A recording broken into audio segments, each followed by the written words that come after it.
కొన్ని సంవత్సరాలు గడిచాయి. గంగా తన మాట ప్రకారం దేవవ్రతుణ్ణి తిరిగి శాంతనువుకు అప్పగించింది. అప్పటికే దేవవ్రతుడు అత్యుత్తమ విద్యలు నేర్చుకున్నాడు.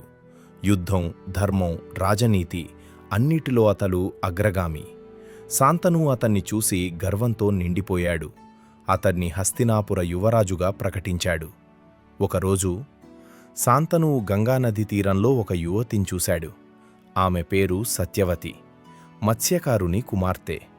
ఆమెను చూసిన వెంటనే శాంతనువు ప్రేమలో పడ్డాడు. ఆమెను వివాహం చేసుకోవాలని నిర్ణయించాడు. కాని సత్యవతి తండ్రి ఒక కఠినమైన షరతు పెట్టాడు. నా కుమార్తెకు పుట్టే కొడుకే హస్తినాపురానికి రాజు కావాలి. శాంతనువు షాకయ్యాడు. ఎందుకంటే యువరాజు ఇప్పటికే దేవవ్రతుడు. రాజు దుఃఖంలో మునిగిపోయాడు. తన ప్రేమ కోసం కొడుకును దూరం చేయలేకపోయాడు. ఈ విషయం తెలిసిన దేవవ్రతుడు సత్యవతి తండ్రి దగ్గరకు వెళ్ళాడు.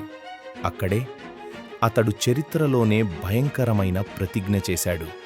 నేను సింహాసనం ఎప్పటికీ స్వీకరించను. నేను జీవితాంతం వివాహం చేసుకోను. నా నుంచి ఎలాంటి సంతానం ఉండదు. ఆ మాటలు విన్న అందరూ షాకయ్యారు.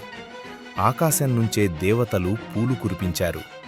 ఇది భీషణమైన ప్రతిజ్ఞ అని ప్రకటించారు.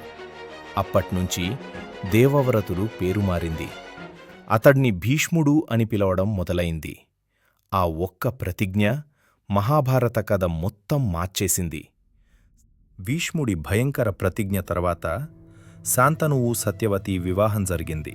రాజభవనం మళ్లీ ఆనందంతో నిండిపోయింది. కొంతకాలానికి సత్యవతికి 2 కుమారులు పుట్టారు, చిత్రాంగదులు మరియు విచిత్రవీర్యుడు. శాంతనువు మరణించిన తర్వాత పెద్ద కుమారుడు చిత్రాంగదుడు హస్తినాపుర రాజుగా అయ్యాడు. అతను ధైర్యవంతుడు, గర్విష్టి యోధుడు. ఒకసారి గంధర్వరాజుతో యుద్ధానికి దిగాడు. ఆ యుద్ధం రోజులు, నెలలు సాగింది. చివరకు చిత్రాంగదుడు యుద్ధంలో మరణించాడు.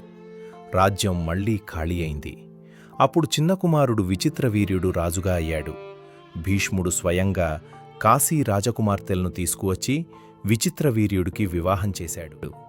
అన్నీ సవ్యంగా జరుగుతున్నట్లు అనిపించింది.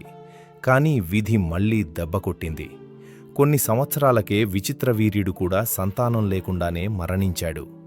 ఇప్పుడు కురు వంశానికి ఎలాంటి వారసుడు లేడు. రాజ్యం సంక్షోభంలో పడింది.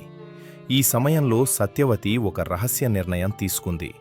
ఆ నిర్ణయం వల్లే ధృతరాష్ట్రుడు, పాండు, విదురుడు ఈ లోకానికి వచ్చారు. ఆ రహస్యం ఏంటి? అది నెక్స్ట్ పార్ట్లో.